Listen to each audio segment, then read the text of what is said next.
અમદાવાદમાં અંગત અદાવતમાં ફાયરિંગની ઘટના સામે આવી છે। શહેરના ફતેવાડી વિસ્તારના કેનાલ રોડ પર ફાયરિંગ થયું છે।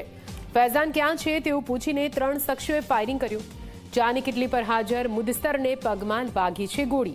ફાયરિંગ બાદ ફૈઝાન પહોંચ્યો હતો ઘટના સ્થળ પર, જો કે અરબાઝ અને તેના 2 મિત્રોએ ચાની કિટલી પર બબાલ કરી હતી।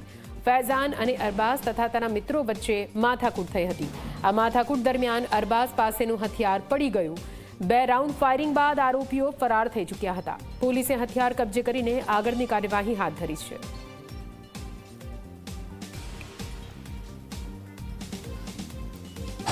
અમદાવાદના વેજલપુર પોલીસ સ્ટેશન વિસ્તારમાં આવેલા ફતેવાડી વિસ્તારની અંદર જે એક ચાની કિટલી આવેલી છે, સાગર ટી સ્ટોલ અને સાથે જ દીવાન પોઈન્ટ કરીને જે છે, આપ તમે દ્રશ્ય જોઈ શકો છો। આ દ્રશ્યો આ સ્થળ ઉપર ગઈ મોડી રાત્રે 2 થી 3 વાગ્યાની વચ્ચે જે છે ફાયરિંગનો બનાવ બનવા પામેલો છે। તમે દ્રશ્યોમાં જોઈ શકો છો કે આ ફાયરિંગની ગોળી જે રિવોલ્વરથી કે પિસ્ટલથી જે ગોળી મારવામાં આવેલી છે તેનું નિશાન જે છે અહીંયા દેખાઈ રહ્યું છે।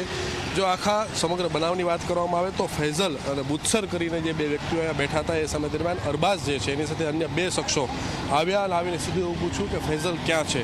ત્યારે ફૈઝલ અને મુદસ્સર અને 3 વ્યક્તિ વચ્ચે માથાકૂટ થાય છે, ગાળાગાળી થાય છે। એ દરમિયાન તે અરબાઝ અને એના જે સાગરીતો હતા એના દ્વારા સ્થાનિક લોકોના કહેવા મુજબ 2 રાઉન્ડ ફાયરિંગ કરવામાં આવેલું। 2 રાઉન્ડ પૈકી 1 રાઉન્ડ જે છે એ ફૈઝલના પગમાં ગોળી વાગી હતી અને બનાવ બનતાની સાથે જ પોલીસને જાણ કરવામાં આવી। વેજલપુર પોલીસ ઘટના સ્થળ પર પહોંચી સમગ્ર બનાવની તપાસ હાથ ધરે છે। ત્યારે તે જે આરોપીઓ ફાયરિંગ કરવા આવેલા હતા, હુમલો કરવા આવેલા હતા, તેમનું હથિયાર અહીંયા પડી જાય છે, પોલીસે કબજે કરે છે અને અત્યારે પોલીસે ફરિયાદ નોંધી અને જે 3 શખ્સો અરબાઝ સહિતના 3 શખ્સો છે તેની વિરુદ્ધની ફરિયાદ નોંધી અને ધરપકડ કરવા માટે ચક્રો ગતિમાન કર્યા છે। કેમેરામેન મુકેશ સાથે ઉદયરંજન, ઝી મીડિયા, અમદાવાદ।